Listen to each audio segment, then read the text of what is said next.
we're back. And we're live, and it looks like all jumped across. So thank you all for joining me. Wow. You were on very quickly. It's telling me there's no one in the chat. Oh, 50 we go. Alrighty, so I have sent the link to Jason. We are now on StreamYard. We're just on the free version, but at least it will work. So how is my sound? That's the big question. Is it better? Can you hear me properly? No interruptions. All right, making me start my day early. No worries. Victoria Cunningham, hello. Em's love to all. Hello, little bird. Hello. Kirsten, Christy Lee. Is my picture cutting out? On, Jason's back. Here we go. Hello, Jason. Can you hear me? Man, I can hear you very good. All right. And can you hear yourself? No feedback? No feedback. Awesome. We are go. All right. Excuse me. Well, let's just jump straight into it. So we were talking about the time when there was, well, constant, maybe basically, two suns or no moon. So I'll let you just jump back in and continue. Okay. Okay. Yep. Cool. Okay. No, I just turned my tablet on and turned the volume down just now, just so I can see the stream in real time. Okay. Back to back. I hope everybody jumps back on. I think we're at what 126 right now, 127. Yeah. I got 143, so we got at least people back already almost. So. All right. Oh, well, fine. That'll work. So, yes, we do have traditions of two suns, but it's not like the two suns that we have in the. It's not like the sun that we have in the sky today. The picture that we have from antiquity is in the oldest traditions that we have any human record of. There was no moon. The moon was not yet a participant. We have a double sun system, but one of those suns, although it was very, very bright, it was far away. It was much smaller than the sun we have in the sky today, but its intensity was greater, almost as if it was getting close to nova, getting close to they basically worshiped that sun. They built entire theologies, totem societies. They had all kinds of traditions about this other sun, and it too had a very unique. It didn't have I don't want to say orbit. It just had a very unique movement across the sky, because for 6 months out of a year, that tiny sun would light up the sky, and it would just hang in the sky for 6 months, and for 6 months it would be gone, while the other sun did exactly what it's doing today. Every 24 hours, it moves across the vault of the sky. That has never changed. But the other one was the one that had completely. It was very weird. It was almost as if this simulated sky that we live underneath was basically simulating the situation that our world wasn't spinning like the simulation shows today. It was rolling on its side to where one half of the world always faced away from the simulated sun, and it was always dark and always freezing, while one half of the world was always tropical and lush and warm and always had continual light from at least one source, but for half the year it had it from two sources. So yes, we have those traditions. We don't have a lot of them because the expanse of time was a lot, and there's not a lot of detail that we can go into. People like Robert Graves, Gerald Massey, Emanuel Velikovsky, Hans Boehringer, all these men were 100 years ago and older. The most recent was Emanuel Velikovsky, but his data is not original. He was merely copying those authors who were mentioning these things from research going back 200 years and 100 years ago. So it's but like I said, if you're going to try and research this topic, you're going to find a dearth of material. It's not a lot to find. You're just going to find references by these men that I mentioned now. Now, when it comes to the pre-selenites, which was a period that came after that, we have a little more data. And the pre-selenite period was a period when we had matriarchal cultures set in totem societies all around the world, and they recognized that there was a period of time when their own civilization was divided between those who lived before the moon was in the sky and those who were basically on this world after its appearance, those who survived what is referred to in history as the capture of Luna. Because our moon suddenly appeared when the skies cleared a few months after a very devastating cataclysm. So whatever happened, we don't really have a lot of detail. All we know is the effect. And the effect is when the skies cleared, the survivors looked up in the sky and there was a new object, and it was the moon. But when this happened, it was almost as if the sun had vanished. We now had a vapor canopy, and for over 1,600 years, people basically forgot the sun. It was no longer an issue.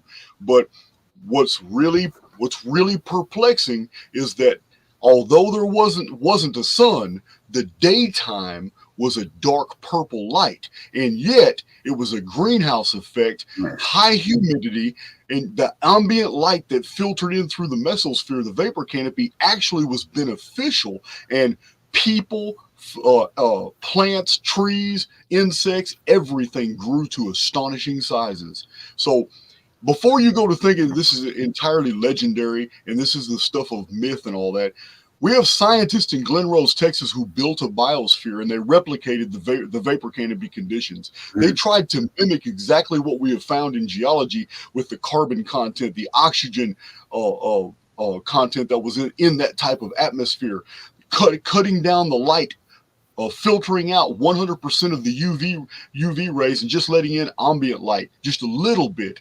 What they found was astonishing, because cockroaches, lizards, reptiles and amphibians, fruit flies, not only did they grow to heroic proportions right here in Glen Rose, Texas, but they did it in a dark light under this new vapor canopy condition they replicated, and the creatures that are inside this little biosphere they made, I think it's about 60 feet long, about 8 feet high, and about 7 feet wide. It was a long cylinder that they had created to replicate these conditions. And for these animals that were on the inside, they were documented to live at least 3 times longer than they normally do in our present biosphere. So the experiment shows that the traditions are dead on right, because it's the Native American traditions that really shock us the most. They have the most detail, the ancient American Indian stories. They're very detail specific. They explain the double sun system. They explain the disappearance of the moon. They explain the sudden appearance of the disappearance of the sun, the appearance of the moon, and they're very, very specific, especially the Salgi branch, like Cherokee, like it's like 60 different subcultures all throughout North America and down into Central America. The Nahuatl speaking peoples, they're very specific. This period of time, animals grew to astonishing sizes. The hunters were not humans. The hunters were animals, and people protected themselves from these fierce and gigantic creatures. At the same time, that the Native Americans described that people grew to bigger sizes, but this was all during the epoch of the dark purple light. They're very specific that the world was like an eternal summer, and yet it was dark. That's really interesting. Everyone's mentioned that purple skies to me as well. And of course, there's so many stories of like the moon being rolled across the sky and laid by a dragon, I think, as an egg. And so second sun, is that Sirius that you're talking about? Is it Sirius B? Okay, that's a theory. All right. There are many people, because of these traditions, there are authors in the past who basically wanted to quantify information into knowable frames of reference. So they throw Sirius out there because it's a really good alternative. And so is Venus. But this is not what we're not getting that anymore. And the reason we're not, the reason those models don't fit anymore is because we now know from the gravitational perturbations that astronomers have documented. And remember, before anybody gets turned off, Our entire Yeah. sky, our entire sky is deceitful. It wants you to believe that we live in a heliocentric system when we don't. But the optics are there for astronomers to find when they search for them. When we look at the heavens and we do our trigonometrical measurements and all that, it really does appear that there are these planetary bodies. And when we study these little luminaries that we call planets, when we study them, they behave in erratic ways. And we translate that as, okay, well, that must be some type of gravitational perturbation because something must be pulling on it for it to behave in this fashion. So there are many objects in our sky that astronomers have studied right here. There's one that, you know what? I have never released a video on Vulcan, but I really should. Maybe I should talk about it in this video or something. But Vulcan is a mystery object that's in our inner system. It has been seen about 17 times. It has been recorded by astronomers. As a matter of fact, Vulcan was seen by astronomers at the exact same time the Carrington event happened in 1859. Vulcan, as described in the astronomical records for the Royal Society, where it's found over and over and over, it was a mystery. They even labeled it as an enigma, so it really didn't get a lot of publicity. So astronomers among themselves called it Vulcan. But listen, you guys are going to really think this is odd, especially coming from, I take my research very seriously, but we are painted a picture by astronomers of an object that looks almost just like the Star Wars Death Star that keeps coming close to our world from the vicinity of Venus where it hides out. And it comes close to our world and weird things happen to our world, all kinds of phenomena. And then it disappears for 17 to 18 years. Now, for those of you familiar with my Phoenix research, I have already theorized that Phoenix doesn't go anywhere. It's hidden in our sky. It's local. It only does its most massive effects to our world every 138 years. But there is every possibility that whatever this strange object is that astronomers have dubbed Vulcan is indeed the Phoenix, because I have postulated over and over and over that the Phoenix acts like an observer, it acts with intelligence and discretion, and it also acts like a piece of technology. It is not a natural phenomena, although we experience it as a natural phenomena. Everything in our sky is deceitful. Everything is made to appear as if it is quite natural and that we are in this beautiful solar system, and none of that's true. We're in a contained system, and all the movement that is perceived in our world is 100% optic. It's the sky, but we translate that as the Earth is moved, but that's not what's going on. It's not what happened. It's happening at all. So, in answer to your original premise, before I went off on the tangent about Vulcan, was the star Sirius, the Venus star, because it's the brightest luminary in the sky. Yes, these were the original ideas because no one had a good alternative. But we do now, because in 1983, two independent think tanks funded by the government were given a tremendous amount of scientific information, and they were not told that there was another think tank that was given the same data. This was in 1983. It's later in the scientific community. It has now been pretty much dubbed the Nemesis Project. The conclusions of both independent think tanks was the exact same. Both of them published their findings in 1984. Those findings say that when you add up all the astronomical data that astronomers have recorded in the last 400 years, then they are 100% confident that there is a second sun hidden in our system, that every planet has all the mathematics attached to every luminary that we call planets, shows that there is something very powerful pulling everything in basically I want to say south, because I'm intending to convey that we're talking about something below our solar system. Whereas everything in the sky shows it is moving on an ecliptic plane, and that the simulation shows there's a sun in the middle, and all these worlds go around it on its equator. Well, the Nemesis Project concluded that while that's true, there's a second body way down here that has a gravitational well that is so powerful that its own light photons can't escape it. So while it's bright as hell, we can't see it from our perspective because the event is basically an event horizon that is being developed. Light photons are emitting just like from a star, a luminary, but they're folding back in on each other in a torus field because the gravity well has now become so intense, it's basically not allowing anything in its own mathematical periphery to escape. So while it's bright, no, we can't see it. The only evidence that we have anything is there is from time to time astronomers do publicize that there is some dark, like nebula or dark rift out there. They don't know what else to call it. The only reason they know it's there is because the objects that pass out one side of it come out the other months later. So there's something there, we just can't see it. It's against the backdrop. Now, remember, you got to keep it into context. We're talking about a vast simulated universe. It's there for a reason. It wants us to believe that all the deal. Now, my perspective is a simulation necessitates a real system somewhere. Therefore, this was an experiment. This is come again. I was just gonna ask. Actually, just quickly, I want to say thank you to Benny Riley and Laia Beachy for your super chats. Thank you very much.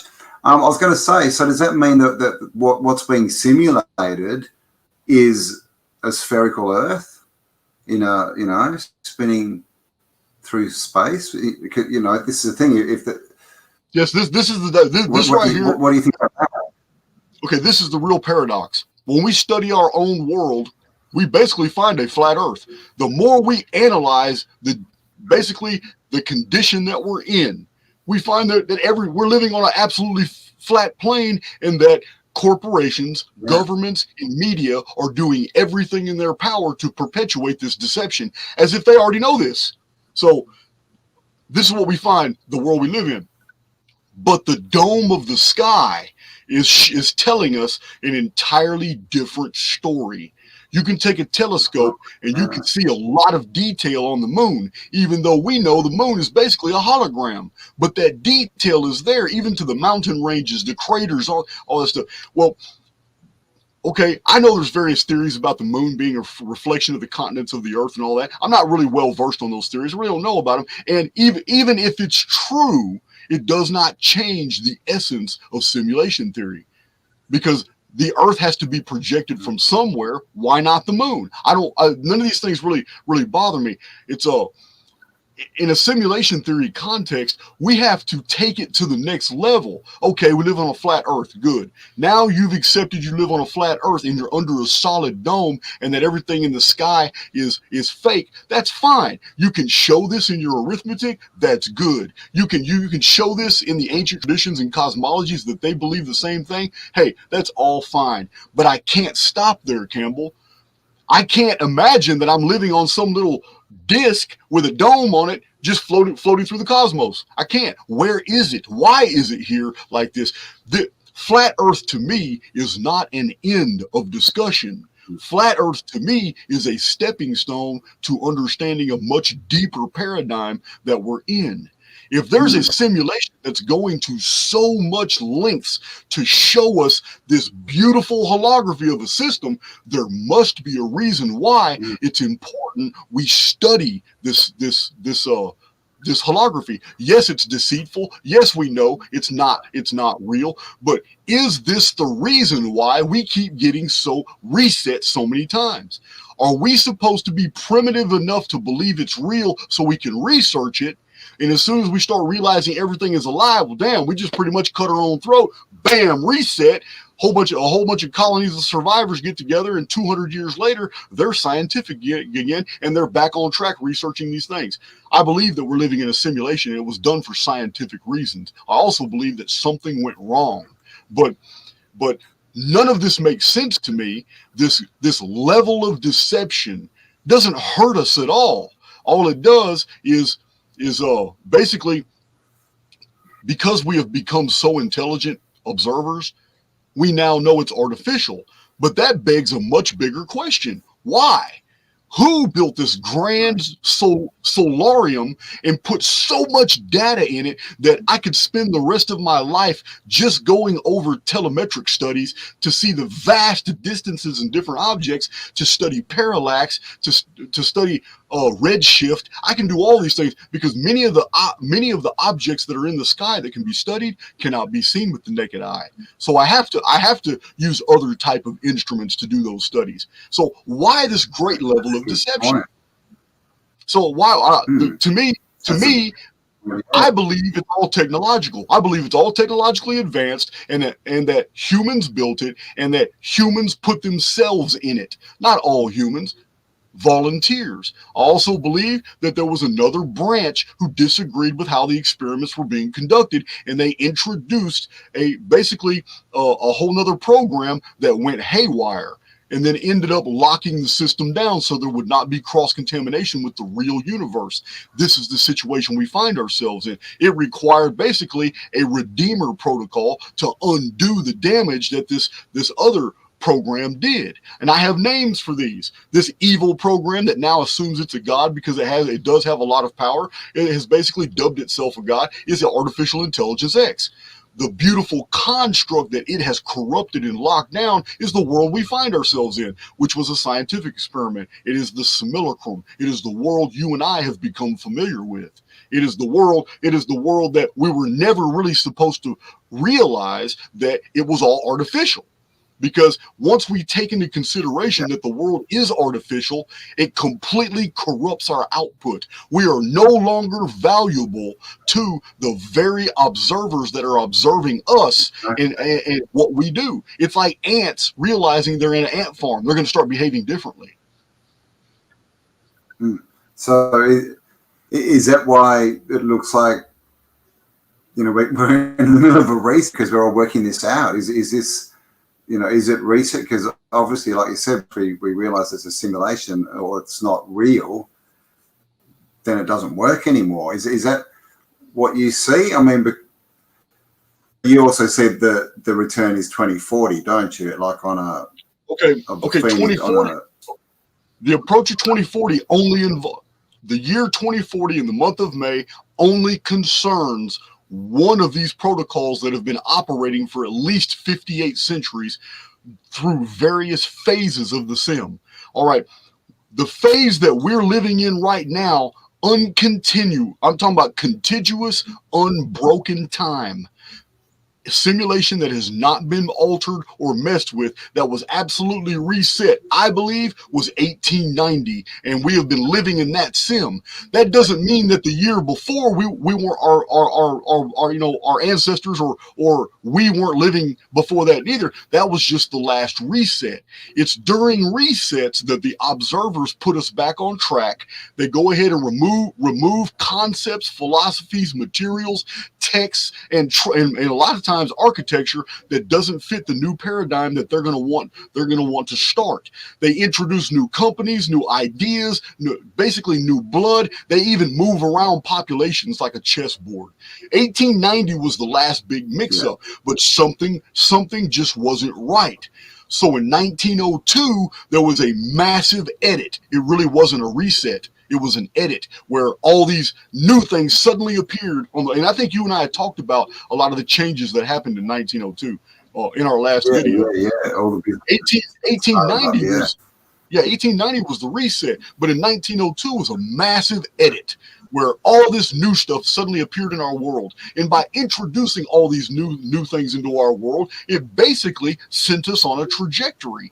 We were guided. You can call it whatever you want to, an alien assist. You can call it whatever. Something outside the simulacrum introduced a lot of things beneficial to humanity in 1902 and covered it up in an astronomical anomaly of red dust and red muds that were falling all over the world. It's almost like misdirection. Two different phenomena were occurring at the exact same time. Sociopolitically, humans got blessed with all kinds of new inventions like air conditioning. And I've been through them. I got a whole bunch of videos on 1902. But in 1890 was the reset. That means that in 1889, we were living in a totally different sim. It had different protocols. This is why the 1800s is so It's so fucking weird. It's almost like there was 3, maybe 4 realities playing out in the 1800s. Yeah. Yeah, I agree. Yeah, the cities, like all these, empty cities, full cities, empty cities, rebuilt cities, destroyed cities. Like, what the hell's going on? So you see this as all part of the program, though. So in 1890, it wasn't. Was it AIX? Do you think like there was doing like a detrimental reset? And in 1902, it was the Phoenix, which is okay. That's a really good question. That's a really good question. I should have gave you more detail, but okay. 1890 was the benefactor getting us back on track. That's what 1890 was.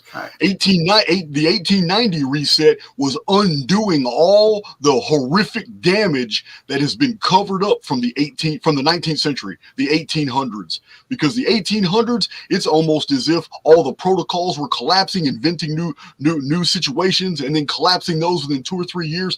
There is no way to unravel and make sense of all the data that we're getting about the 1800s. It's almost as if several timelines were operating at the same time, and that there was no control mechanism that was governing over the output.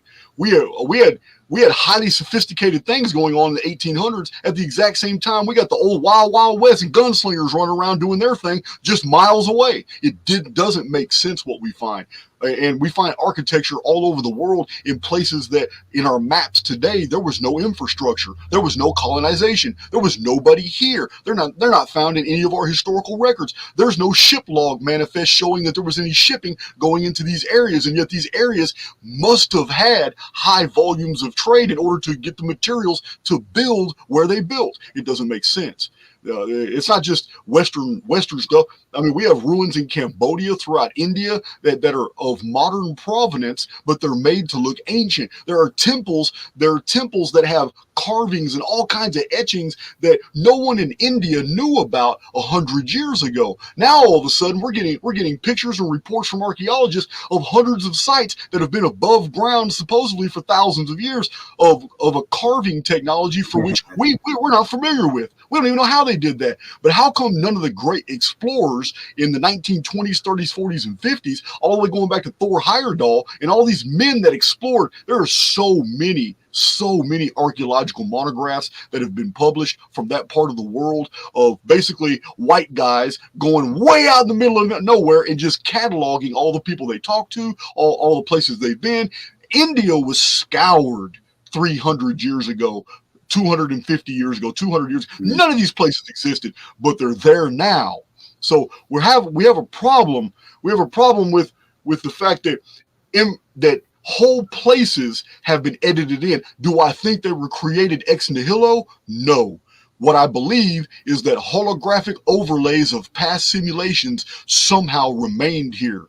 They were not visible for a while. They had been edited out like they were supposed to, but something happened. Something happened after 1902 to the 1960s that brought all these civilizations back in a ruined condition, in a ruined state, and put them in all these different places for us to explore.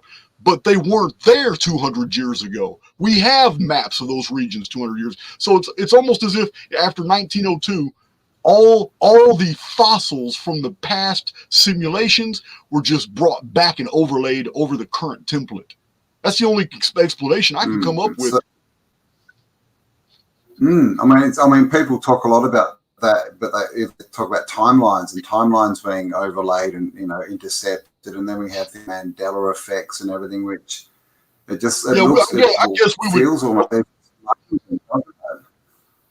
They'd be talking about the same thing, man. Yeah, we're talking about the same thing. Yeah, they're calling it timelines. I'm calling it holographic overlays. Yeah, it's the same thing to me. Thank you, Mike. No. Yeah. All right. So, all right. I did have a good question, but I forgot what it was. So yeah. So 1990. So that was. Is that on a cycle? Like which one? Do you find it a cycle, or 1890, or was that just a random event? And then the 1902 was where they've used the cycle to interject and. Right. Okay, 1890 is certainly a part of a vast benefactor protocol. It is not in a cycle. The benefactor protocols never operate on these repetitive routines like while Phoenix does benefit us, it also terrorizes those who are in the wrong vibration. So but true benefactor protocols work in it's a whole different series of arithmetic. I call them isometric projections. They, in time space, they look just like a pool of water where a key significant year is the epicenter, and then all the wave rings of water coming off of it are the actual years, and the wave rings years on one side correspond. They are the geometrical reflections of events on the other side. It's exactly how Nostradamus said that he divined and predicted future events by studying a pool of water. Well, he didn't look into a pool of water. He was speaking in metaphor. This is isometric projections are phenomenal. 1998 was a key year that Edgar Cayce told us was important to two things. One was understanding the unfolding of the last days. Two, it was important to the architecture and the message of the Great Pyramid of Egypt. I have shown in my own videos that 1998 is encoded in the Great Pyramid many times. It led me to study 1998. So in studying 1998 holographically, I just looked at the year before and the year after. When you study things isometrically, you will see these awesome, amazing patterns. And I released many videos on 1998 and how this works. And when you go like 7 years before 1998, you look at the years 7 years after 1998, study the events that happened, and you will find correlates that perfectly mirror each other.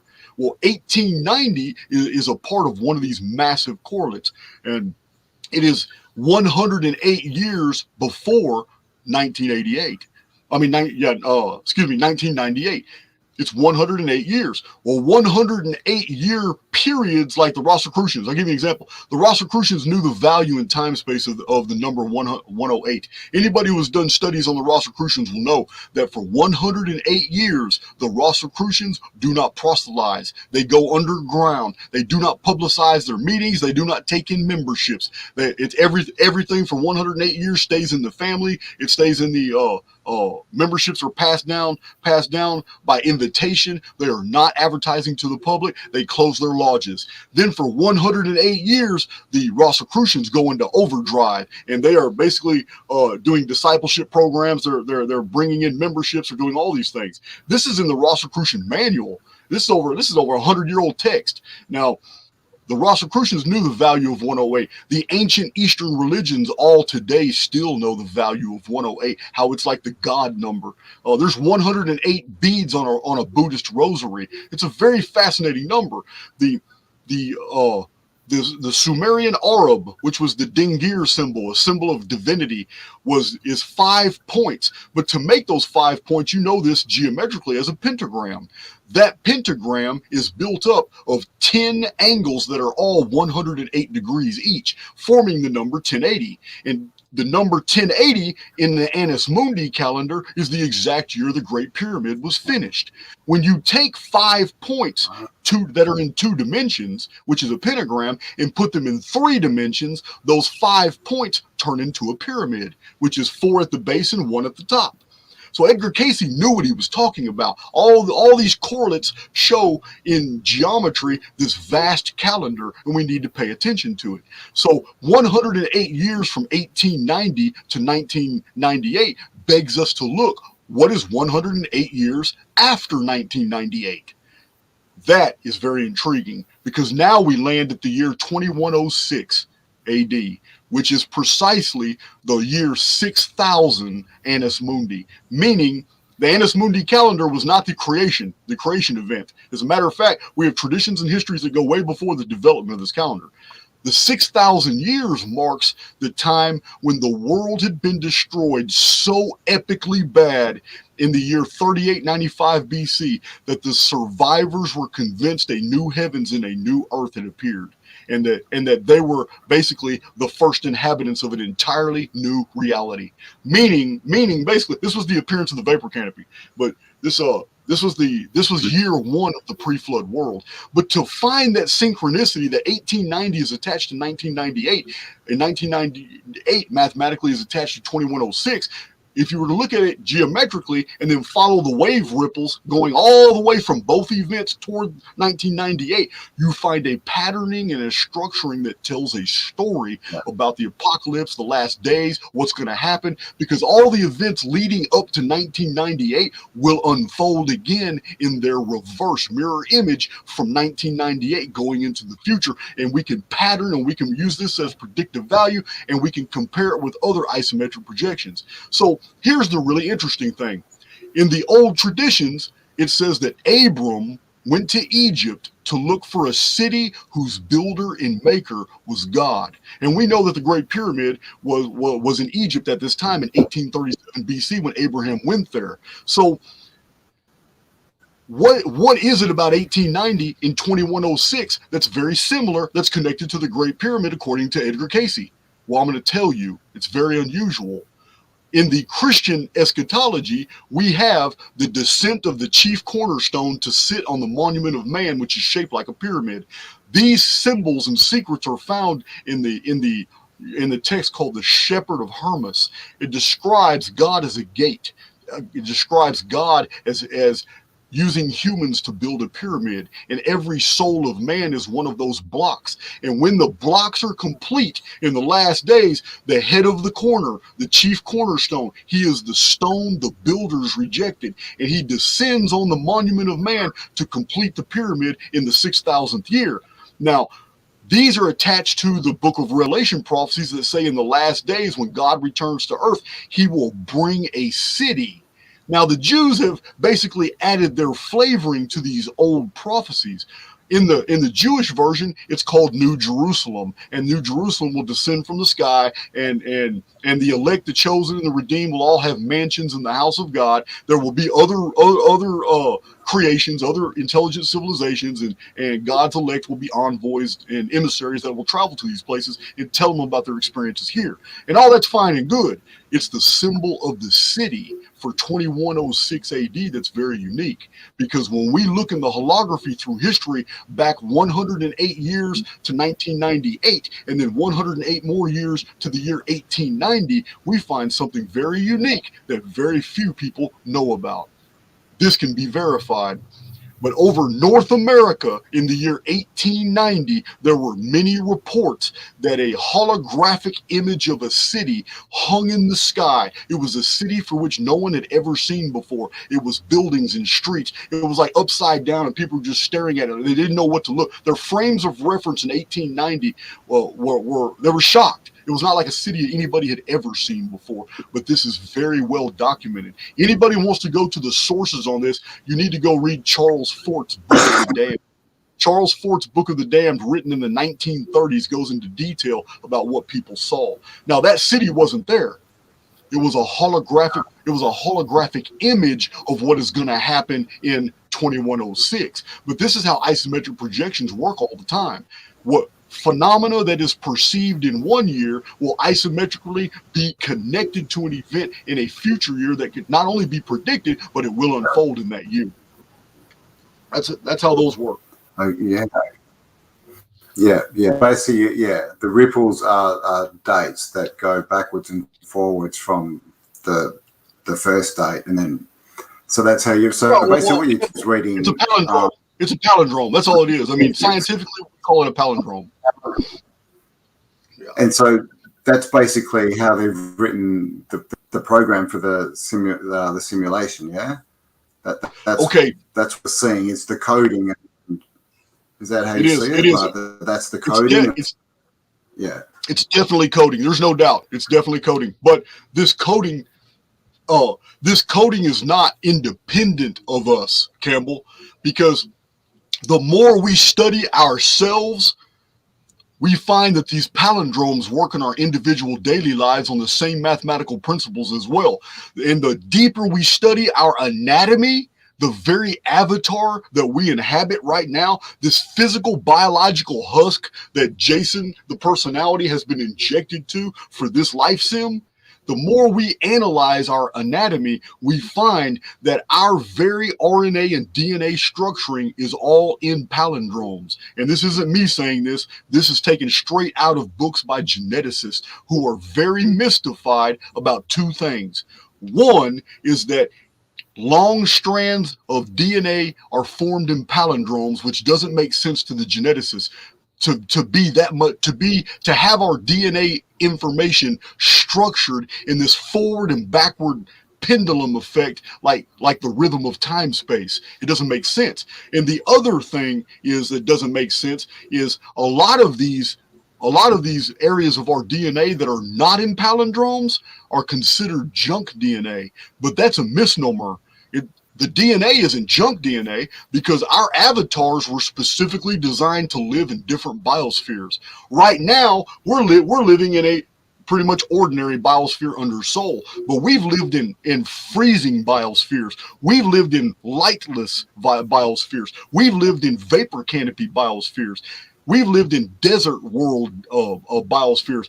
Every single biosphere activates different latent gene sequences. Right now, all of our genes are pretty much operating on the same sequencing. But as soon as the vapor canopy comes back in the year 2040, brought by the Phoenix again, when this happens, there's a lot of our genetics that are going to be switched off because there's no longer needed, but there's going to be a lot more that are going to be switched on, and this junk DNA that appears in everybody will no longer be junk. Now it's activated. Now we can hold our breath for longer periods of time. Now we grow to astonishing sizes. Now we can run for 3 hours and not be breathless because the oxygen intake, we can take one big deep breath and run a quarter mile, no problem. This entirely different biosphere requires genetic sequencing and genetic protocols that are totally different. We have all that inside our structuring already. They just call it junk DNA because for whatever reasons, they can't figure out what these do yet. But we already know what they do. Well, they don't want to. Yeah. And yes, just quickly, thank you, Lady Looks, for your super chat. Thank you.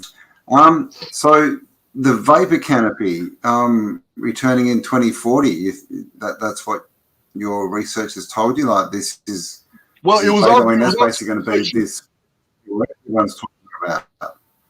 Yes, the video you and I did with Howdy was pretty much inspired me to release another video on the vapor canopy because I mean my research goes in so many different directions, Cambell, that I forget to basically bring people up to par with what I'm talking about. So I'll hurry up and put together. I went through all my notes and I found, because there's a lot of information about the vapor canopy, and I did not want it to be thought that I'm trying to put myself out there as the originator to this theory, because I'm not. So I released an entire video on vapor canopy mechanics explaining and showing the book covers of the books that were released in the 1920s, 30s, 40s, 50s, and 60s about this by the scientists who all pretty much knew that, look, our archaeological record is very clear. None of these things that we could have found, none of these fossils that we could have found, none of this type of architecture, we would have never found this type of stuff had not a vapor canopy been in the sky at this time.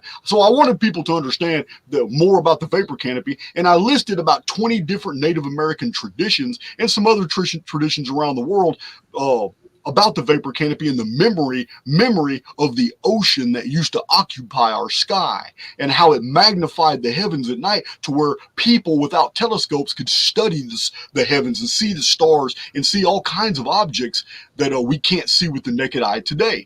And yet this huge ocean above was so dense, miles thick of water droplets suspended in the sky in what scientists call a mesosphere. We have the mesosphere up there today. It's still there.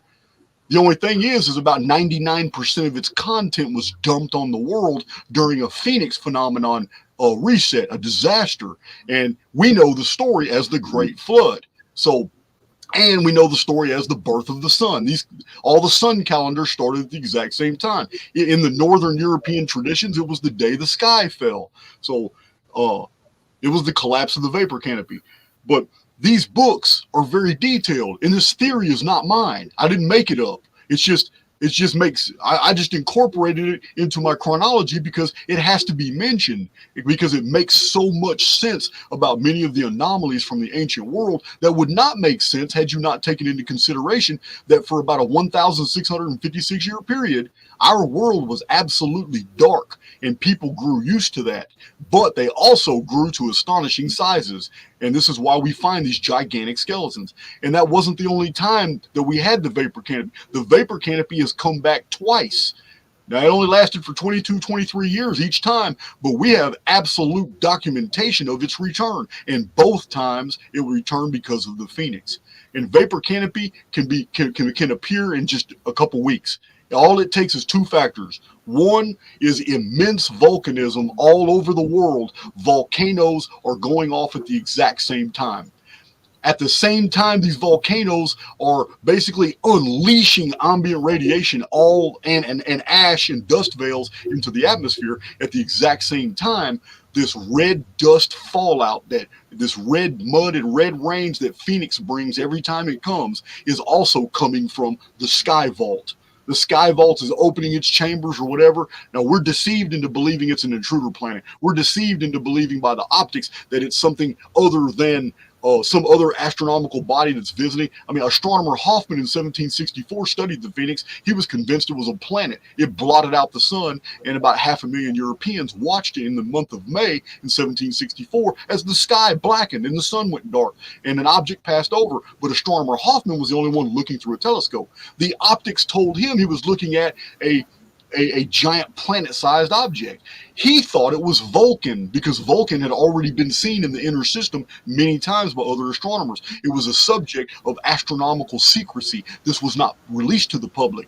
These minute sheets from the Royal Astronomical Society were only released in the astrophysical journals after 1902, and people realized, holy shit, these astronomers have been documenting a vast round object like the Star Wars Death Star coming very close to our world many times in the 1800s. Wow. Nice. So have you heard of the Dark Knight object?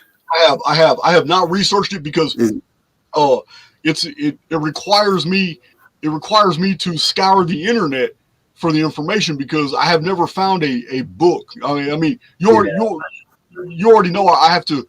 I have some people watching my research, and I cannot ever be accused of not using original source materials. So because there's nothing about the Black Knight ever in the historical record called by that name, I just don't know anything about it. I have to have other YouTubers have to educate me about that. I was wondering if it is like Vulcan. It could be the same kind of thing, maybe.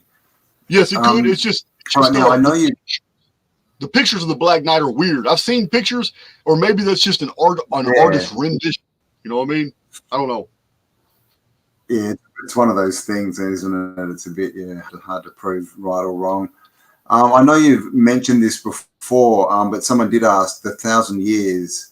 That Velikovsky, not Kosky, that what's his name, the Russian guy, missing 1,000 Anatoly Fomenko. Oh yes, Fomenko. See, what your view on sort of agree with you? See, I think where Fomenko went wrong is if he would have organized his theory and findings around, hey, we got a missing 1,000 years of history. History's been scrubbed. We don't know what happened to all this stuff like that. That I could have accepted, and I could have probably even added value to that theory. But I can't follow that 1,000 years is missing. The actual time segment, you understand? Not the history. I can follow that 1,000 years of history has been scrubbed and is missing. I can even show evidence of this, but I cannot follow that you're saying that 1,000 years was invented and never happened. And the reason I can't is because as a chronologist, I am very well aware and have cited every single century has immense amount of research, authors, chronicons. I'm not the first person to write chronicon. Chronicon seems to be something that about every 100 years somebody wanted to do. Somebody wanted to amass all the data in chronological history. I mean, there's been so many people who have published chronologies of the world. Hell, even H.G. Wells put together a very good chronology of the world and published it called The History of Earth. Fascinating book. I read it. Archbishop James Usher wasn't the first one. We have so much chronographical data, not just from text, but from stelae and monuments and date steels and traditions give us a lot of date monikers. We have all kinds of data from every century, and we have archaeological evidence from every single century. Fomenko should have rearranged his theory to say that somebody has actively wiped out like 1,000 years of history, but he didn't. Instead, to support his findings, he didn't do what he was supposed to do, because the burden of proof lies on Fomenko. If the entire world and all these different civilizations have their own government records and they have their own annals and people have their own genealogies going back 600 and 700 years, and Fomenko didn't talk to the Chinese. They have unbroken chronologies going back almost 3,000 years. He didn't talk to the Japanese or the Koreans. The Koreans have a lot of information. He sure didn't talk to the Bulgarians. Bulgaria has a calendar going back to 7,500 BC. Now, we have Fomenko, instead of using the historical details to show there was deceptions, instead, he cited Bible stories and claimed that the individual characters in the Bible were actually this king and this queen, and this is where this unfolded and all that. But that's a problem, because those same Bible stories are mentioned by many historians in the 5th, 6th, 7th, 8th, and 9th century AD. I mean, Bible translations were going through several renditions for about 500 years after the Council of Nicaea. We have church councils that are unbroken every year, published by the papacy going back forever.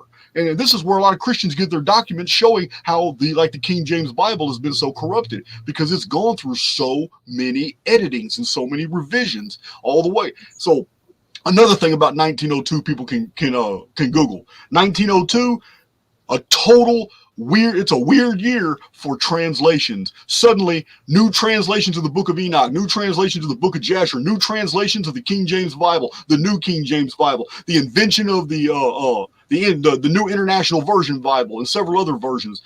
So many different texts all of a sudden either appeared in 1902 or new versions of older text appeared in 1902. So back to your original premise. You already know, Campbell, I'm gonna entertain tangents. I'm gonna get lost in the narrative, man. You gotta rein me in. You gotta rein me in. No worries. Oh, but Fomenko, back to Fomenko. I'll be real short about Fomenko. I disagree with him for the reason why, if you're going to write that history has been completely lied in the 1,000 years has been inserted, then the burden of proof is on you to prove that all the historical annals that have been published in the last 2,000 years are false or have been edited. And you didn't make your case at all. Instead, you cited the Bible and said that these people in the Bible were the actual historical people. That's not evidence. That's not even a hypothesis. And then your principal data are numismatics. And that's a problem, because he mentions that one of his greatest proof are the coins that have the I symbol before the date. Listen, for somebody who for someone who has not been formally educated in numismatics, that is very compelling, and it will get you. I've watched the videos, and it will get you like, wow, that's amazing.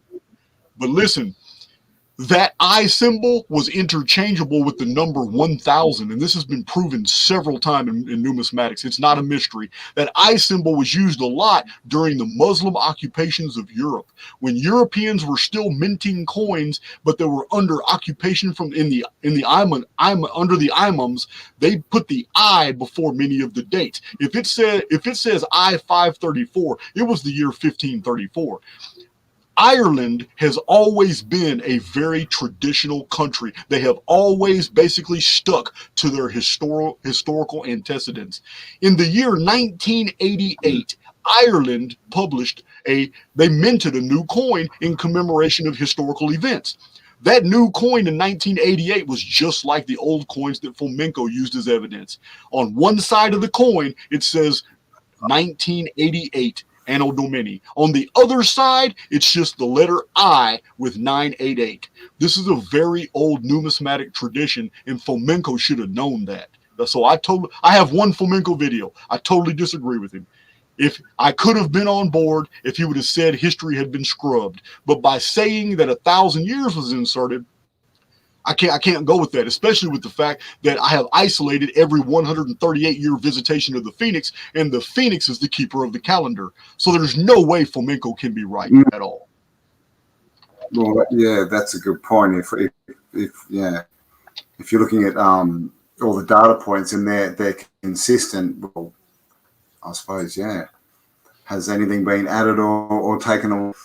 All right. So let's see what else. Is anyone else in the chat got a question for Jason? I was going to ask as well. What happened in 64? Was that the pre-1902 Phoenix event? Yeah, 1764. The month of May, 1764 was a Phoenix. It was on the 138-year Phoenix deal. Now, as far as this is where it gets really crazy. Phoenix doesn't just do natural phenomena. Phoenix does major edits. It introduces new things into our world. This is why Phoenix is a double-edged sword. In ancient times, it was referred to as the keeper of the calendar. It was actually venerated by the goddess Sekhmet in ancient Egypt, and many of her symbols are all Phoenix-related. And her symbols are all of the calendar and the Phoenix palms, which in the Phoenix palms were used to count the years of the calendar in ancient Egypt. So what we have in 1764 is we have red rains and red dust fallout, but it's at a minimal. We don't have a lot of reportings around the world of anything bad that happened. A couple volcanoes, nothing out of the ordinary that doesn't already happen in other years. What we have, though, is the sky darkened over Europe.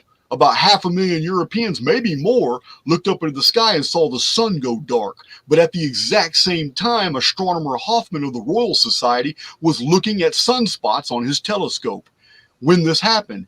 And he went into a panic when he saw a vast, dark, spherical orb pass over the sun. And he knew it wasn't the moon. And even the Astronomical Society confirmed his observation, saying the moon was nowhere in that arc of the sky at that time. So they know it's an unknown body. And again, at this time, astronomers were not publicizing their observations about Vulcan. These all came out later. I have like I'll give you an example here. I have the whole history of Vulcan right here. Mysterious Universe, a handbook of astronomical anomalies. I have mentioned William Corliss many, many times. I have mentioned this man so many times in my videos because he's not really so much a writer. He does sum up things quite a bit. This book is huge, but what he does is he publishes the actual scientific reports going back the last 300 years. This is what William Corliss does. This is why I'm always citing him. This is why my research is backed up by original source materials. I don't care what the general public is publishing or what they're saying, or I don't care about all my detractors and the people who are in my comment sections who don't believe the things I say. I don't care, because the original materials are what I rely on. This is what I lean on. If Fomenko would have been reading material like this, he'd have never put his theory out. So it's fascinating. But the whole history of Vulcan is here. And listen, Campbell, I know you like Star Wars. I think I seen one of your videos that had some Star Wars stuff in it. Listen, it's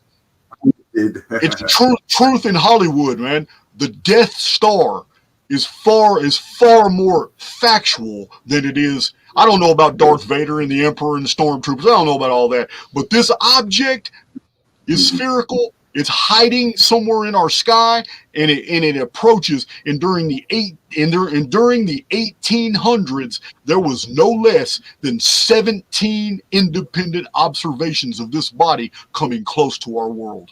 It's some harrowing shit. It's also harrowing the fact that none of this was given to the public until after 1902. That's pretty harrowing too, that the scientific community is making these breakthrough discoveries and keeping them from us. It begs the question, how much do they know today that we're having to figure out? Yeah, so Phoenix, basically, when it comes in, it's not just causing, not always, but it's not just doing the destruction, but it's injecting information basically somehow, or it's changing. You're absolutely correct. I should have continued, but I did not. Like I said, just like I entertain tangents, I'll also stop because I totally forget what point I'm trying to make. So I run my mouth a lot. No, but the original question you had was, what happened in 1764? What did the Phoenix bring this time? Okay, well, the Phoenix was physically here, and we know it because it was observed and seen by so many people and recorded scientifically. But what it brought is phenomenal, because 13 little independent, weak colonies took on the greatest empire the world had ever seen. Nothing could stand before the British Empire. The British Admiralty, the British Navy was feared around the world, colonized the entire. Your own country is a byproduct of this massive empire, Australia. So, and it's the British Empire is the reason why there were 13 American colonies. It is the reason why the politics unfolded in South America and Central America the way it did during this period. It is absolutely the reason why European governments stayed in check for so long. Everybody feared the admiralty of the British Empire. Nobody could go against them. It's the reason why the Orient was opened up to trade. It's the reason why Japan and China and all these were exposed to Western idealism, Western elements, and entered into the maritime trade empire. The British Empire is basically a resurrection of those very ancient Phoenician, Aramaic, Mycenaean, and Israelite maritime empires. Because this is a very old structuring. The United Kingdom is by far more connected to the ancient Israelite Mediterranean cultures than any other culture today, even the cultures that are in the Mediterranean right now. There's been massive migrations that are well documented of the peoples leaving the Middle East and going straight to ancient Ireland, settling Britain during the exiles of the Trojan War. Now we have most people don't realize, it's not put out there. I don't know why there's such a secret about it, but the Isles, when I say the Isles, I'm talking about Ireland, Isle of Man, talking about Cornwall, talking about all of Britain, England. The UK area is the longest continuously occupied infrastructure in the entire world, meaning that there has always been some level of sophistication that has always been there in architecture, in culture, in traditions. I mean, they even have traditions about the books of Feralt, which are the libraries that existed before the flood. These are traditions that we find in the UK. The UK has a massive infrastructure that's buried and can only be seen through aerial archaeology. Things like Stonehenge, things like Durrington Walls, Silbury Hill, these things are topical. They're on the surface, but they're not the oldest structures. There's never been a systemic reset in the UK. There has been cataclysms, there have been survivors, there have been many invasions, but in every single incident in the UK throughout its history, every invasion brought fresh blood from ancient cousin and ancient brother cultures. All right. I mean, it's interesting because it's pretty small. So and again, how big that it could take over. Yeah, it is small, but look who you're descended from. All the Australians are descended from the same pedigree of antiquity. The Americans, the Canadians, so many of the Europeans. So in 1764, we have this weird injection of new life, and this whole new ideology was just born almost overnight and given power. And that was basically the American colonial rise. All of a sudden in 1764, the Boston Tea Party, the imperial taxes on sugar and textiles, and why all that started in 1764. And from 1764, real rapidly, it just dominoed into American Revolution. Then 13 colonies in 8 years took on the greatest empire the world has ever seen and won. It shocked everyone. but we have these dynamic personalities that were alive. Benjamin Franklin, I mean, these guys have their darker sides, but hell, look at me. I've had a dark history, but doesn't mean people don't bring value to others later in their life. So Benjamin Franklin was a double agent, but he was still very, very good with the American Revolution. George Washington wasn't originally an American general. He was with the British. So we have all these founding fathers bring these new concepts, and it was almost overnight. We took on the British Empire with a ragtag fishing and pirate fleet and won. It doesn't even make sense. The land wars, fighting a sophisticated army with cannons and they had all the supply trains. They had everything. We didn't have hardly shit, and we won. It's not because the Americans were better fighters. There's another dynamic operative that was going on that was basically taking energy away from Britain and giving it to the Americans. So this is what happened in 1764, an entirely new social structure, because the American Revolution was merely a domino effect to over 30 to 40 other nations that almost instantly after the United States did it, I mean, the 13 colonies did it, about 30 or 40 other revolutions erupted around the entire world. The whole world was on fire with revolution. Nobody wanted to be under a monarchy anymore. All these democracies and republics were basically born from 1764 to 1776. And that was brought by the Phoenix. Because Phoenix does bring positive things, and it also brings harrowing things. It all depends on what finch you're living in at the time. Yeah, which is something you talk about is, when the myth comes back, it's more mental than anything else, isn't it? Who gets affected? It's more the decisions we make that are going to work out or define where we end up, good or bad. But, I mean, getting back to this, if this is all a simulation and we're trying to learn something, why do you think? Because with what you've just said, it sounds like periodically, and this is what we find in our research, doesn't make sense. Things are getting periodically changed. Like the power structure is being moved, people are being moved, concepts are being introduced, taken away, right. New ways of doing business are being introduced, old ones taken away. What the point of all the switching things up is? Because, if we're trying to work out a problem, if we're in here to work something out, you would think it would be more of a straight, path rather than all these, varying I do agree with that, but I also believe that through the traditions, I mean, I can't compress all that information in this. That's why I have so many of my own videos. But through the traditions, it's pretty obvious that the original design is exactly as you say, but somebody threw a wrench in the system. That wrench is artificial intelligence X.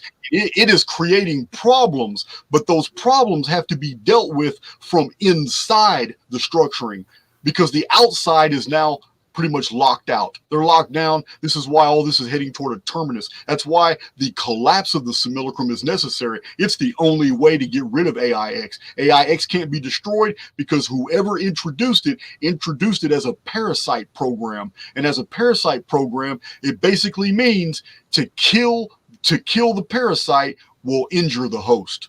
So you have to take down the whole host. And the host is not us. We're in here with it. It is the simulacrum itself, which is nothing but a beautiful holographic mathematical construct. So there will be no loss, but when that happens, then we're going to be back where we were originally supposed to be.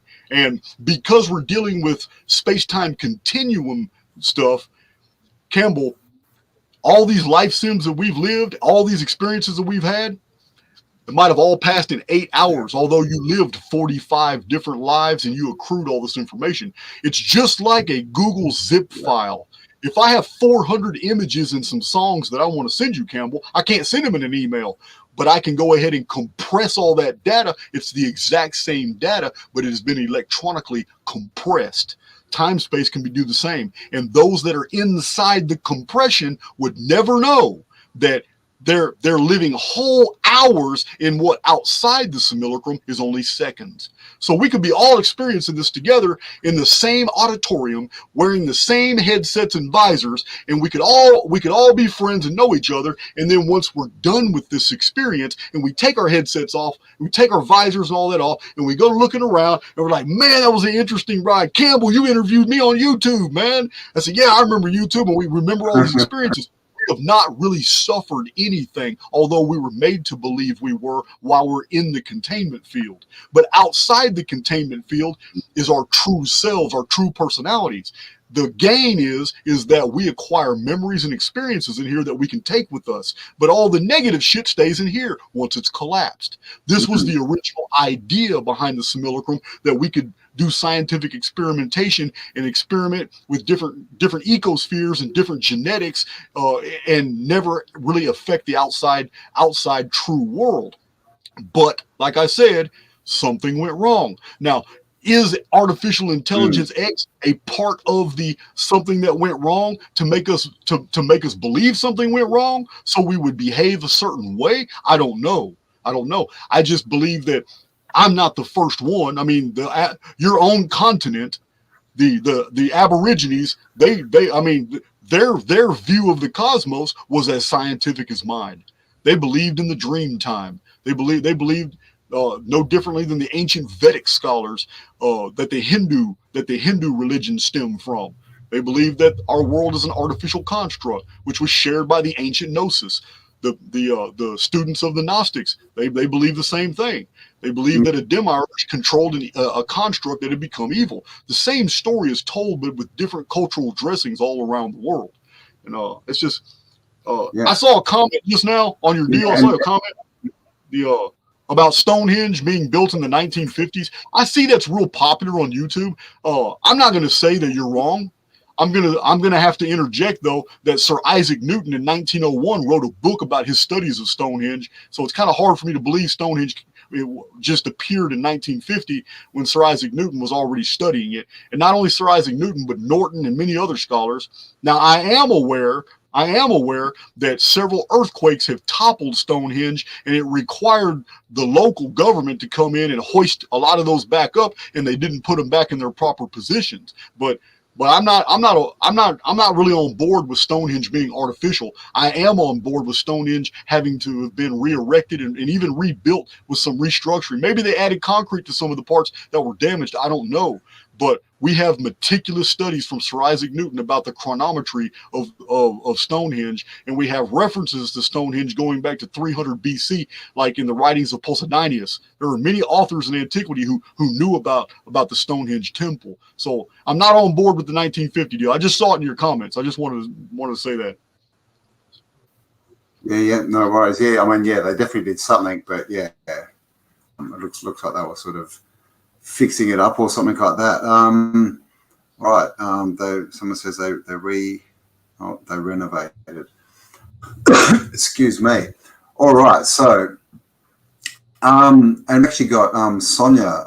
Hello, Sonia in the chat. Now, Sonia, she does remote viewing, and she actually woke up in a ship, Jason, and in a chair, and said, where am I? What's going on? And this person said, you always say that when you wake up, and basically said you've got to go back in. And so she literally woke up outside of the simulacrum, like you explained, we might all do when this shuts down. So oh wow. And I've heard that from more than one person. I've actually heard that from two people that are like remote viewers, sort of psychic people, I don't know what to call them. So that's really interesting. And I was going to say, like, these, people who have been studying, you were talking about, the Gnostics, like the Vedas and that. I mean, they're saying the same thing. It's just that the words have changed, haven't they? Yep. We use simulation now because we have computers and we know what VR is and what simulations are and all this kind of stuff, where they didn't have that, back in the day. So they were explaining it as spiritual, so it's just, a lot of people tend to get hung up on terms and words, and, spiritual would be the exact same as, whatever, electromagnetic or, or all these different types of things. I mean, you're not going to answer to this, but since if you've got a question, put it in the chat, by the way. Tag me in it so that it comes up on orange and I can see it. So the vapor canopy, like it sounds like, you know, we had this version that was going along quite well, the vapor, and then we had the flood when the vapor canopy burst. Is that when you think AIX, was that AIX coming in to the, do you think? Okay. Like, that's a good question. I like your reasoning, but we're going to have to go further back in time, and I'm going to explain why. Okay, the Great Pyramid in Egypt, as I have shown multiple presentations in my published books, the arithmetic attached to the actual measurements, the internal arrangements of the Great Pyramid, their degrees of arc, their magnitudes, the very fact that the exact same arithmetic is shown in multiple dimensions of phi and pi, which is 3.1416 and 1.618. It doesn't matter. You can take a measurement in the Great Pyramid and reduce it to its phi and pi factors and get the same numbers. It is magical, and I have shown this over and over. We're looking at a very sophisticated and cleverly built computer template that was designed to upload information into reality. That's what we're looking at. And it only took 2 or 3 seconds, and the energy of the burst itself to send this information out. We have found this. Archaeologists have always been baffled about the compression damage that was done in the King's Chamber, because whatever happened in the King's Chamber only happened for like 2 or 3 seconds. The power was so immense that this hundreds of billions of pounds of monument, we're talking about 454 feet high of solid masonry blocks that are 5 tons each. That type of pressure doesn't move easily, but it did. It did. A lot of it was unmoored a little bit. The King's Chamber was pushed out a solid ½ inch in every direction. That's an immense amount of pressure.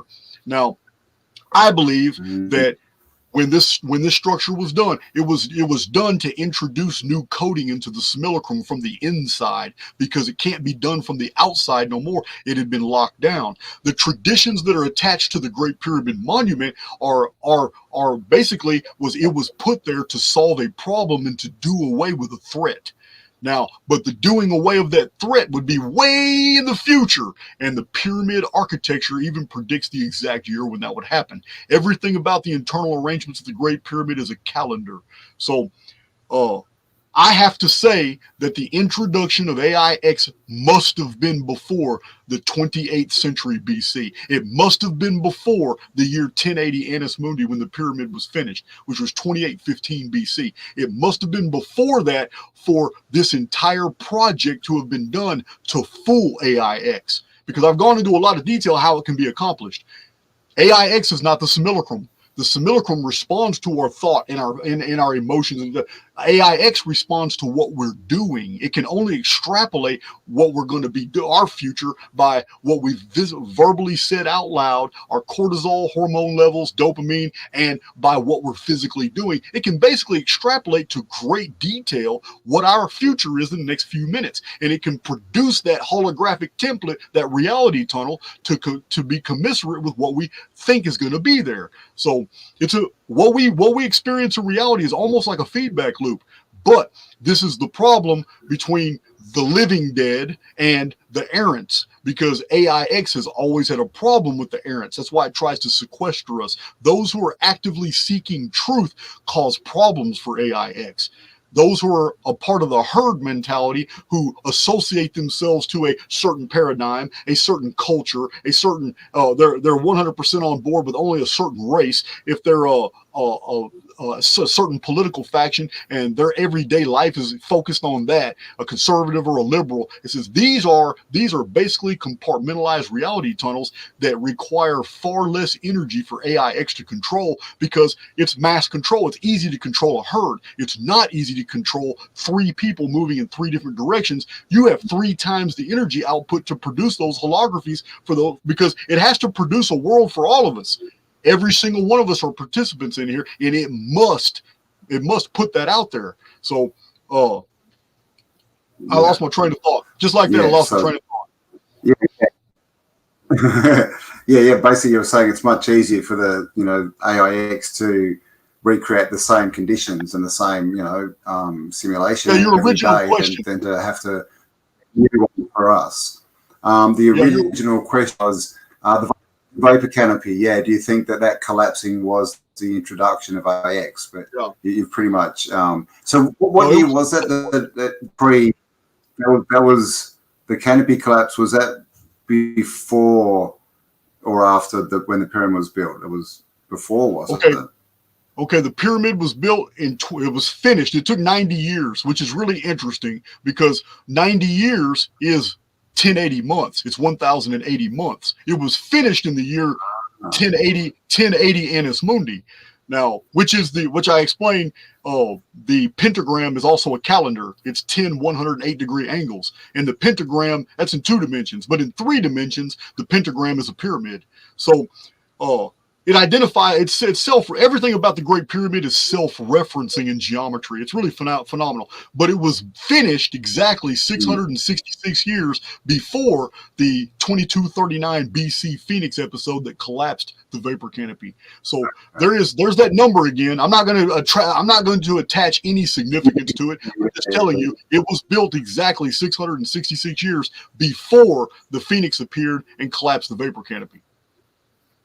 So, and these dates, and my followers know, Campbell, my followers already know that these dates are supported with data sets that are phenomenal. I'm talking about it takes whole video series for me to show that, look, the Great Flood happened in 2239 BC. This is all the evidence from chronographical materials. Here's the monuments. Here's the ancient religious texts. Here's what scientists are saying today. Every bit of it comports, and we can narrow the focus down perfectly to 2239 BC. I do the same thing for the Great Pyramid and show how it's dated. So to come up with 666 is not arbitrary. It just happens to be the number of years between 2 different data sets. It does. And we've got 900 people watching us live. So, wow. Thank you, everyone, for joining us. Big audience. Yeah. It's going off. Okay, so I did see some questions and I've lost them. Where was it? Come on, people, give me questions. The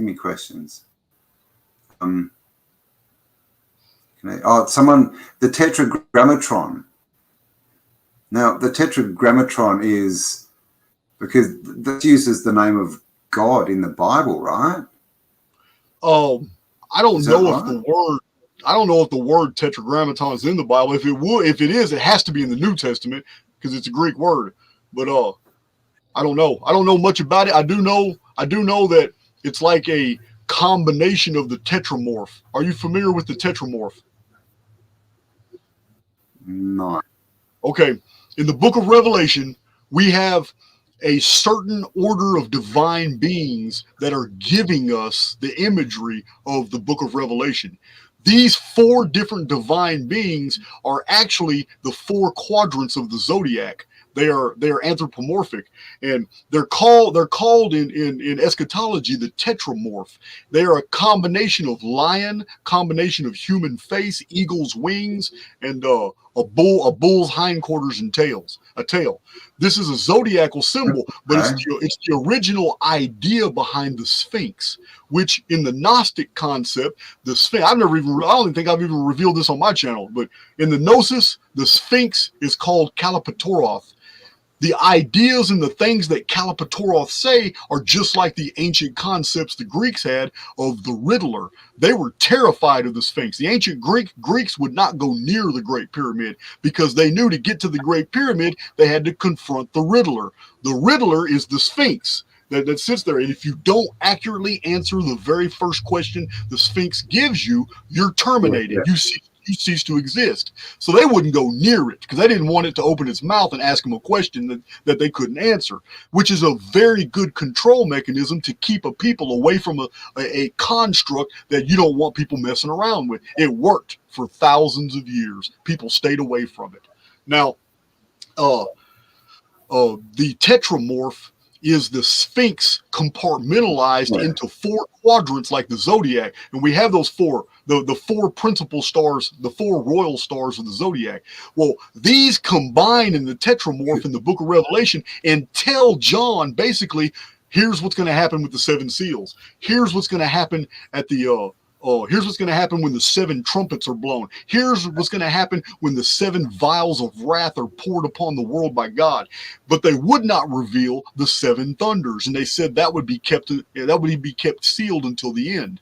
So the Tetramorph was revealing to mankind basically what it can expect through all this apocalypse, and basically showing that it's not all bad. There was a great hope message all throughout the apocalypse, but Christian eschatology has basically turned the tribulation and the apocalypse into some great evil thing that's going to happen to all peoples, and that's not what the original message conveys. So the Tetramorph was a friend to mankind. The Tetramorph gave mankind beneficial knowledge and information, and the Tetramorph is nothing other than the 4 great zodiacal house corners of the zodiac morphed into the image of the Sphinx.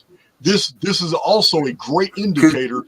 The Great Pyramid Project was a benefactor project. It was not a project of the enemy.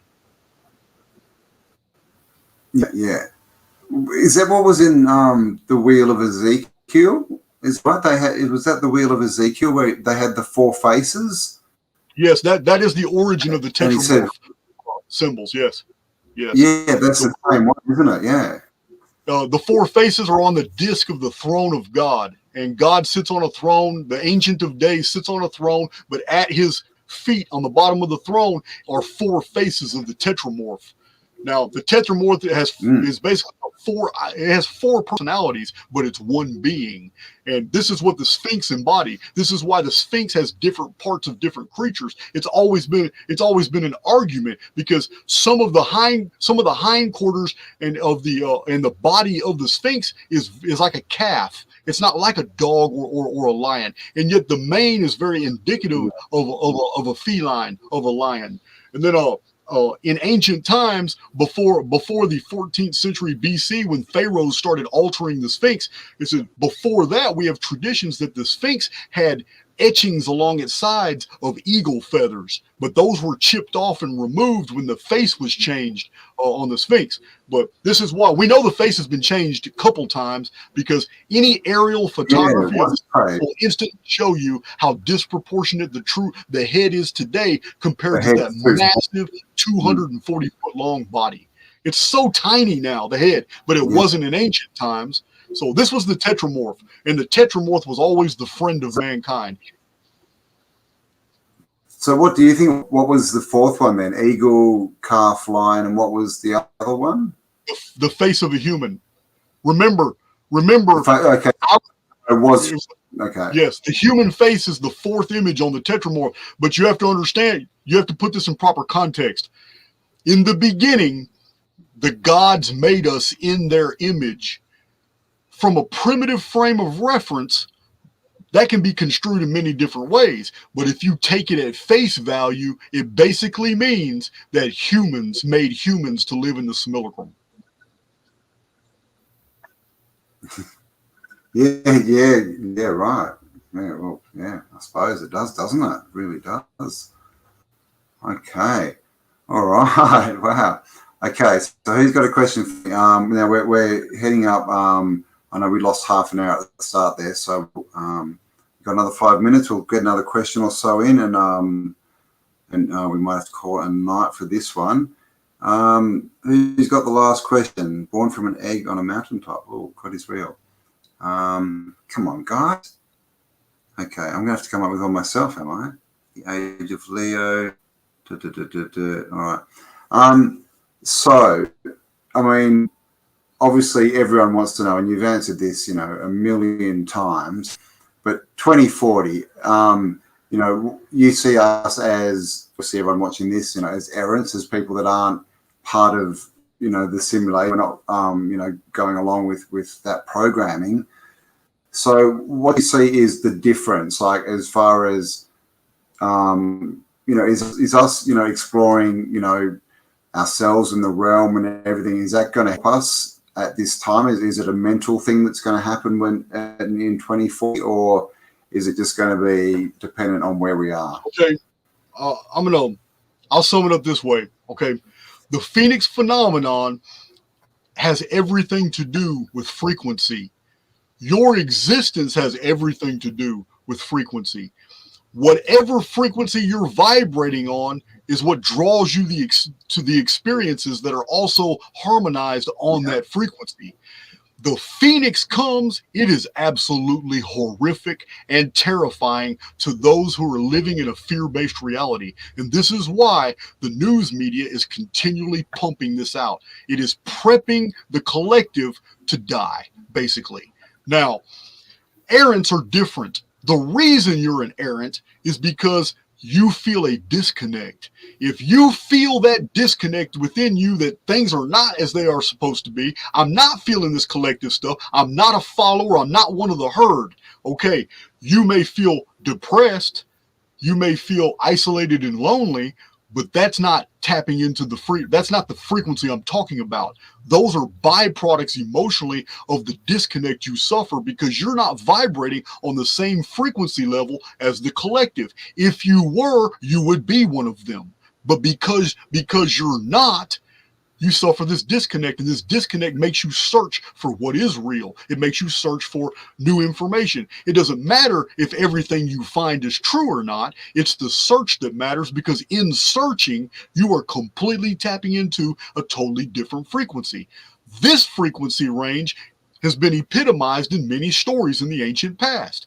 One of those stories is the Exodus, when the Israelites took lamb's blood and they painted it on their doors. Okay, that doesn't make sense in the context of the story. Why would something from the sky that was destroying all of the Egyptian infrastructure and civilization in a wave of 10 different plagues just ignore you because you painted lamb's blood on your mantle? That doesn't make sense. But what makes sense is that those who went through the motion of painting that lamb's blood were basically identifying themselves as separate from everybody else. The Phoenix does not see them.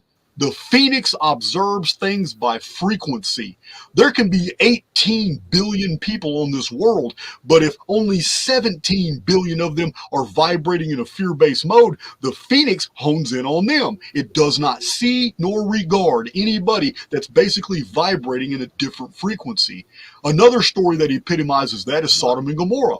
Here's something from the sky that is destroying the cities of Sodom and Gomorrah, the cities of Admah, Zeboam, and Bela, and they all 5 get wiped out. But Abraham's cousin Lot and his family, and maybe his household and friends and servants, maybe they're all escaping.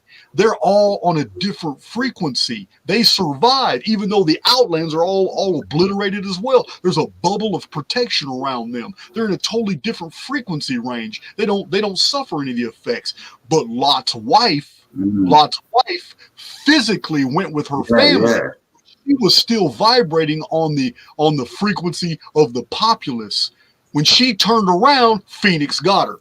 She got turned into a pillar of salt. She mineralized in seconds. Now, the reason we know that these teachings concern Phoenix is because in the ancient Jewish Haggadah, we have a reference, and I've mentioned this before, we have a reference that the angel of death visits our world every 138 years. This is what you already know. I don't have to tell you what that means. I don't even have to reiterate that. Yeah. I mean, and that's so. Yeah, if anyone's thinking of doom and gloom and everything, it's not. We know that we go through these resets. I mean, basically, what you say, it's so on par with ancient religious teachings and other sort of theosophical sort of thoughts. Is we create reality, right? We create it, and it's not the circumstances; it's how we're reacting to it or acting, right? So this is the deal. It's like they used to paint the lamb's blood on the doors back in the day, and now we've got a different way of saying that we're not part of it, right? Because we didn't get certain things injected into us. So this is, if we're standing apart, then I don't think we've got anything to fear. I don't think you don't want to push any fear, do you? This is all about learning, right? Let's sort this out, and in the end, I think it's all good, right? We all want something different, so let's just vibrate high, build the best we can, and then we'll get to wake up, hopefully, in some world with free energy, right? And hopefully we've solved the problem. But there we go. We're running at half, and 940 people live. So thank you, everyone. Everyone's followed you here. Yeah, I know, right? You brought a big crowd with you. That's live I think I've ever done. So thank you, everyone, for joining us, for being in the crowd. And obviously a big thanks to Jason. And it's just, like you say, it's such a big topic. Every time, the second time I've spoken to, I just feel like we only scratch the surface. So, we might do this again in more weeks if everyone's up to it. I mean, we've got 900 people here. So I think that, the information you're putting out, everyone's, really not jumping onto, but what's that word they all use? Resonating with, because Right. you brought a whole sort of different perspective, but it's also grounded in facts, right? First-hand information, first books, all this kind of stuff, which I think is what this what our community needs as well. We need to sort of get back to a bit of base realism and yeah. So thank you for your time. Again, thank you for everyone in the chat. And yeah, if you're into it, hopefully we'll chat in a few weeks. Oh yeah, I'm always up for it. Hey, I want to congratulate you too. I don't know if you read the comment, but I left a comment on your Asylum video that 60,000 subs, man, that's a good accomplishment. It's really good. Thank you. Yeah. Just hit that a couple of days ago. So yeah, thank you welcome and thank you to all the new subs. Yeah, I mean, who knew, right? My channel started growing again. It hasn't really done much in a few years because of YouTube, but yeah, thank you. And let's, guys, get this out there, get the information out. Obviously, give me a like.